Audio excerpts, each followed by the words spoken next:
ರಾಜ್ಯದಲ್ಲಿ ಮತ್ತೆ ಕೋವಿಡ್ ಆರ್ಭಟ ಶುರು ಆಗ್ತಾ ಇದೆ. ಬೆಂಗಳೂರಿನಲ್ಲಿ ಕೊರೋನಾಕ್ಕೆ 84 ವರ್ಷದ ವೃದ್ಧ ಬಲಿಯಾಗಿರೋದು. ಪ್ರಸಕ್ತ ವರ್ಷದಲ್ಲಿ ವೈರಸ್ಗೆ ರಾಜ್ಯದಲ್ಲಿ ಮೊದಲ ಸಾವು ಸಂಭವಿಸಿದೆ. ಬಹು ಅಂಗಾಂಗ ವೈಫಲ್ಯದಿಂದ ಬಳಲುತ್ತಿದ್ದ ವೃದ್ಧನಿಗೆ ವೈರಸ್ ಅಟ್ಯಾಕ್ ಆಗಿತ್ತು. ವೈಟ್ ಫೀಲ್ಡ್ನ ನಿವಾಸಿ ಮೇ 17ರಂದು ಮೃತಪಟ್ಟಿರೋದು ದೃಢವಾಗ್ತಾ ಇದೆ.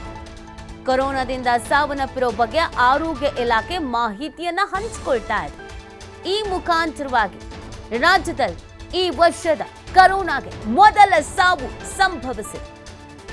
84 ವರ್ಷದ ವೃದ್ಧರಿಗೆ ಕೊರೋನಾ ಪಾಸಿಟಿವ್ ಆಗಿತ್ತು. ಬಹು ಅಂಗಾಂಗ ವೈಫಲ್ಯದಿಂದ ಬಳಲ್ತಾ ಇದ್ರಂತೆ. ಆಸ್ಪತ್ರೆಗೆ ದಾಖಲಾಗಿದ್ರು.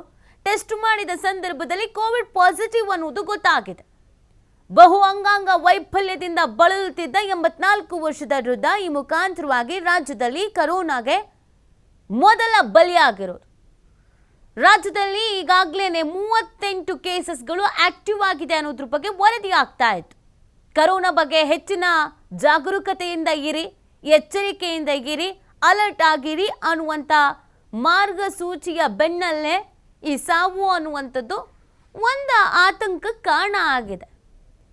ಆದರೆ ಈ ಕಳೆದ ಬಾರಿ ವೈರಸ್ ಬಂದಂಥ ಸಂದರ್ಭದಲ್ಲಿ ಏನು ಸಿಂಪ್ಟಮ್ಸ್ ಹೇಳ್ತಾ ಇದ್ರು ಅಥವಾ ಅದರ ತೀವ್ರತೆ ಏನು ಹೇಳ್ತಾ ಇದ್ರು ಅಂದರೆ ಏಜ್ ಆಗಿರೋರಿಗೆ, ಬಹು ಅಂಗಾಂಗ ವೈಫಲ್ಯ ಇರೋರಿಗೆ, ಹಾರ್ಟ್ನ ಸಂಬಂಧ ಸಮಸ್ಯೆ ಇರೋರಿಗೆ, BP ಶುಗರ್ ಇರೋರಿಗೆ, ಅಸ್ತಮ ಇರೋರಿಗೆ, ಇಂಥವರಲ್ಲಿ ಇಮ್ಯುನಿಟಿ ಪವರ್ ಕಡಿಮೆ ಇರೋರು, ಇಂಥವರಲ್ಲಿ ಅಟ್ಯಾಕ್ಸ್ ಆಗತ್ತೆ ಅಂತ ಈಗ ಆ ಲಕ್ಷಣಗಳೇ ಕಾಣಿಸ್ಕೊಳ್ತಾ ಇದೆ. ರಾಜ್ಯದಲ್ಲಿ ಟೋಟಲ್ ಆಗಿ 38 ಮಂದಿಗೆ ಸೋಂಕು ಇರೋದು.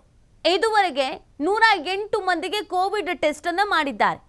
38 ಮಂದಿಗೆ ಕೊರೋನಾ ಸೋಂಕು ದೃಢ ಆಗಿದೆ. ಬೆಂಗಳೂರು ನಗರದಲ್ಲೇ 92 ಪರೀಕ್ಷೆಯನ್ನು ನಡೆಸಲಾಗಿತ್ತು.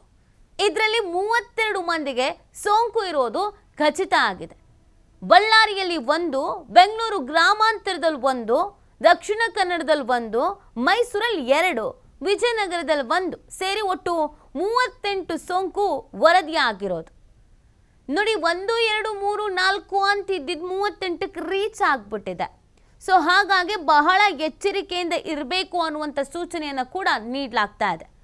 ಬಟ್ ಒಂದು ನೆಮ್ಮದಿಯ ವಿಚಾರ ಅಥವಾ ಸಮಾಧಾನಕರ ವಿಚಾರ ಏನು ಅಂತಂದರೆ, ಈ ಬಾರಿ ಬಂದಿರುವಂಥ ಕೊರೋನಾದ ತೀವ್ರತೆ ಇದೆಯಲ್ಲ, ಆ ತೀವ್ರತೆ ಸೆಕೆಂಡ್ ವೇವ್ನಲ್ಲಿ ಇದ್ದಷ್ಟು ಇಲ್ಲ ಅನ್ನೋದನ್ನು ಹೇಳ್ತಾ ಇರೋದು. ಸೌಮ್ಯವಾಗಿದೆ ಅನ್ನೋದನ್ನು ಹೇಳ್ತಾ ಇದ್ದಾರೆ. ಅಂದರೆ ಇದರ ಎಫೆಕ್ಟ್ ತೀವ್ರ ರೀತಿಯಾಗಿಲ್ಲ ಅನ್ನೋದನ್ನು ಹೇಳ್ತಾ ಇದ್ದಾರೆ.